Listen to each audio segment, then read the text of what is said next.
Hi friends, welcome to கிஷோலாக். நம்ம ரீசெண்டாக வந்து பார்த்திங்கன்னா நம்ம காரைக்குடி பக்கத்தில் இருக்கிற நாச்சியாபுரம், அதாவது எங்கள் ஊரில் வந்து பார்த்திங்கன்னா மிக பிரம்மாண்டமான கும்பாபிஷேகம் வந்து நடைபெற்றுச்சு. இது வந்து பார்த்திங்கன்னா நாச்சியார் அம்மன், அதாவது நாச்சியாபுரத்தில் இருக்கிற நாச்சியார் அம்மனுக்கு வந்து 12 வருஷத்துக்கு கோட்டையாக வந்து கும்பாபிஷேகம் நடந்துச்சு. இந்த கோயில் வந்து பார்த்திங்கன்னா 91 வருஷத்துக்கு முன்னாடி இந்த கோயில் வந்து கட்டியிருக்காங்க அப்படின்னு சொல்கிறாங்க. பொதுவாக இந்த நாச்சியாபுரம் வந்து எங்கேருந்து இருக்குன்னு பார்த்தீங்கன்னா காரைக்குடியிலேருந்து 10 கிலோமீட்டரும் திருப்பத்திலேருந்து 9 கிலோமீட்டர் டிஸ்டன்ஸில் இருக்குது. பிள்ளையார்பட்டியிலேருந்து வந்தீங்க பார்த்தீங்கன்னா பிள்ளையார்பட்டிலேருந்து ஒரு 4லேருந்து 5 கிலோமீட்டர் டிஸ்டன்ஸில் இருக்குது. இங்கே வந்து பார்த்தீங்கன்னா மிக பிரம்மாண்டமான 3 கோயில்கள் இருக்குது. அதில் ஒன்று பார்த்தீங்கன்னா நாச்சியார் அம்மன். ஊருக்கு வெளியில் இருக்குது. அந்த அம்மன் பேர் வந்து காட்டுநாச்சி அம்மன் கோயில். அந்த அம்மன்லேருந்து புடிமண் எடுத்து தான் நகரத்தார்கள் வந்து நாச்சியாபுரம் நகரத்தார்கள் வந்து இங்கே வந்து கோயில் வந்து கட்டியிருக்காங்க.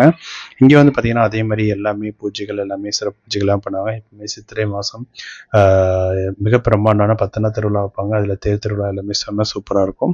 இப்போ வந்து பார்த்தீங்கன்னா இந்த கோயில் கும்பாபிஷேகம் வந்து பார்த்தீங்கன்னா ஒரு 12 இயர்ஸ்க்கு முன்னாடி முடிஞ்சிச்சு. மறுபடியும் ஃபுல்லாக வந்து ரெனோவேட் பண்ணி மறுபடியும் வந்து கும்பாபிஷேகம் வச்சுருக்காங்க. ரொம்ப சூப்பராக எல்லாமே செலிப்ரேட் பண்ணியிருக்காங்க. நாச்சியாரத்தில் வந்து பார்த்தீங்கன்னா திருவிழான்னு வந்துச்சுன்னா அதாவது வந்து பார்த்தீங்கன்னா மற்ற ஊரில் மாதிரி ஆடல் பாடல் இந்த மாதிரி நிகழ்ச்சிகள் வைக்க மாட்டாங்க. ஆனால் வந்தவங்க எல்லாருக்குமே வந்து பார்த்தீங்கன்னா சாப்பாடு வந்து சூப்பராக போடுவாங்க.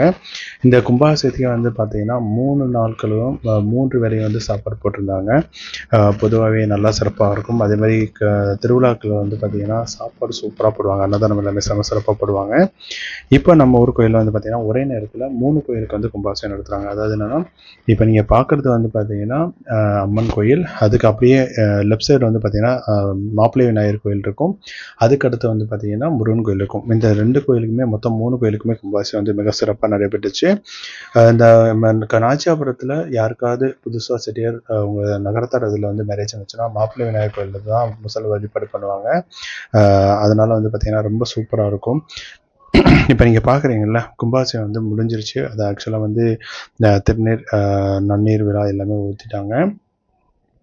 அன்றைக்கி வந்து பார்த்திங்கன்னா செம்ம சூப்பராக அதுக்கு கோயிலுக்கு ஏற்றாப்புல மிக பிரம்மாண்டமான யாக சிலைகள், அதுக்கடுத்து வந்து 4 கால பூச்சிகள் எல்லாமே பண்ணியிருந்தாங்க. இப்போ வந்து பார்த்திங்கன்னா நாங்கள் எல்லாருமே வந்து பார்த்திங்கன்னா கோபுரத்தோட உச்சிக்கு வந்திருக்கோம். ஏன்னா கும்பாபிஷேகம் டயத்தில் மட்டும்தான் நம்ம வந்து மேலே கோபுரத்தில் ஏற முடியும். மற்ற டயத்தில் வந்து நம்மளுக்கு பொதுவாக அலோவ் பண்ண மாட்டாங்க. இதே மாதிரி பார்த்திங்கன்னா நாங்கள் வந்து பிள்ளையார்பட்டி கும்பாபிஷேகம் நடக்கும்போது மேலே போய் பார்த்துருந்தோம். ரொம்ப சூப்பராக இருந்துச்சு. அந்த இடத்துல எல்லாருமே அலோவ் பண்ணாங்க. ஏன்னா இது வந்து பார்த்திங்கன்னா வருஷத்து ஒரு டைம் நடக்கிறது. ஸோ கண்டிப்பாக வந்து அந்த இடத்துல தான் நம்ம போய் மேலே போக முடியும். மற்ற இடத்துல அலோவ் பண்ண மாட்டாங்க. அது இப்போ வந்து பார்த்திங்கன்னா நம்ம வந்து சன்னதி கோயிலோட சன்னதிக்கு வந்து பார்த்திங்கன்னா கும்பாபிஷேகம் முந்தின நாள் மட்டும்தான் அந்த அரக்கு எல்லாமே பண்ணுவாங்க, வழிபாடு பண்ணுவாங்களா, அப்போ தான் நம்ம உள்ளே போக முடியும். மற்ற இடத்துல போக முடியாது. ஸோ பொதுவாக உங்கள் ஊரில் ஏதோ கோயிலாம் கும்பாபிஷேகம் இருந்துச்சுன்னா ஸோ அந்த மாதிரி டயத்தில் போனால் நீங்கள் சன்னதி வரைக்கும் போயிட்டு அந்த பூஜைகள் எல்லாமே நம்ம நல்லா கலந்துக்கலாம். ரொம்ப சூப்பராக இருக்கும். இதுக்கு முன்னாடி வந்து பார்த்திங்கன்னா யாகஜல பூஜைகள் எல்லாமே எப்படி நடந்துச்சு அதை பற்றி ஃபுல் வீடியோ வந்து நம்ம போட்டிருக்கோம். இங்கே வந்து பார்த்திங்கன்னா மொத்தம் 3 கோயில் இருக்குன்னு சொன்னால போன வருஷம் அதாவது 2023 வந்து பார்த்திங்கன்னா மிக பிரம்மாண்டமான சிவன் கோயிலில் வந்து பார்த்திங்கன்னா கும்பாபிஷேகம் பண்ணியிருந்தாங்க. அந்த கோயில் வந்து பார்த்திங்கன்னா எனக்கே வந்து ஒரு 36 இயர்ஸாக வந்து கும்பாபிஷேகமே நடக்கலை. அதுக்கடுத்து தான் புதுசாக எல்லாமே சூப்பராக எல்லாமே ரெனோவேட் பண்ணி எல்லாம் பண்ணியிருந்தாங்க. அந்த வீடியோ வந்து கீழே ஆட் பண்ணுறேன். ஸோ அதை நீங்கள் பார்க்காத கண்டிப்பாக போய் பாருங்கள்.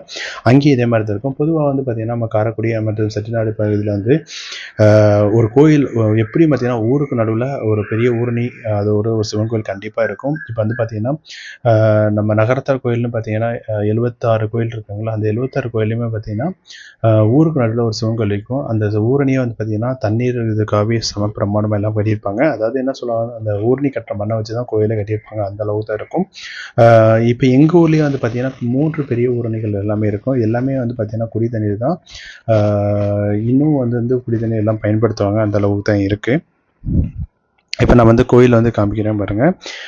இது வந்து பார்த்திங்கன்னா அம்மன் கோயில். அதாவது வெளியில் இருக்கிற காட்டுக்குள்ளே இருக்கிற காட்டுநாச்சி அம்மன் கோயில் படிமனை எடுத்து தான் இங்கே வந்து பண்ணி இங்கே வந்து நாச்சியார் அம்மன் கோயில் வந்து கட்டியிருக்காங்க. இன்னும் பார்த்திங்கன்னா இப்போ தேர் திருவிழா நாட்கள் எந்த ஒரு ஃபங்க்ஷன் நடந்தாலும் ஃபஸ்ட்டு வந்து பார்த்திங்கன்னா வெளியில் இருக்கிற காட்டுநாச்சி அம்மன் கோயிலில் வந்து பூஜை எல்லாமே பண்ணிட்டு வந்துட்டு தான் இங்கே வந்து எல்லாமே பண்ணுவாங்க. ஸோ அந்தளவுக்கு ஸோ எதுவாக இருந்தாலும் அந்த கோயிலில் ஃபஸ்ட்டு காட்டுநாச்சி அம்மன் கும்பிட்டு தான் இந்த கோயிலுக்கே வருவாங்க. இங்கே வந்து பார்த்திங்கன்னா ரொம்ப சூப்பராக இருக்குங்க. சித்திரை திருவிழானா வந்து பார்த்திங்கன்னா ரொம்ப சும்மா பிரம்மாண்டமாக இருக்கும். அப்புறம் பொங்கலுக்கு ஒரு 2 டேஸ்க்கு முன்னாடி வந்து பார்த்திங்கன்னா சாமி வந்து படி அளக்கிற விழா நடத்துவாங்க. எல்லாமே சூப்பராக நடத்துவாங்க. யாரெல்லாம் வந்திருக்கீங்க அப்படின்னு சொல்லி கமெண்ட் பண்ணுங்கள். இப்போ வந்து பார்த்திங்கன்னா எல்லாமே இது கும்பாபிஷேகம் முடிஞ்சோன்னா எல்லாருக்கும் வந்து பார்த்திங்கன்னா ஸ்நாக்ஸ் எல்லாமே அப்படியே டிஸ்ட்ரிபியூட் பண்ணுறாங்க. இதுதான் வந்து பார்த்திங்கன்னா மிக பிரம்மாண்டமான யாக சிலைகள் எல்லாமே சூப்பராக பண்ணியிருந்தாங்க. சூப்பராக செட்டு போட்டிருந்தாங்க. அதில் வந்து பார்த்திங்கன்னா யாக சிலை அமைப்பு எல்லாமே சிறப்பாக இருந்துச்சு. இப்போ வந்து பார்த்திங்கன்னா பொதுவாக யாக சிலை முடிஞ்சோடனே எல்லாருமே வந்து போய் வழி பண்ணுறாங்க. இசை வந்திருக்காங்க பாருங்கள். நான் போய் பார்த்திங்கன்னா இங்கே தான் சாமி வந்து அந்த இது புனித நீர் கொண்டு போவாங்கள்ல யாக சிலைக்கு, அது வந்து வச்சு எல்லாம் பூஜை பண்ண சாமி எல்லாமே வச்சுருந்தாங்க. அந்த யாக சிலை எல்லாமே உங்களுக்கு சுற்றி காட்டுறேன்.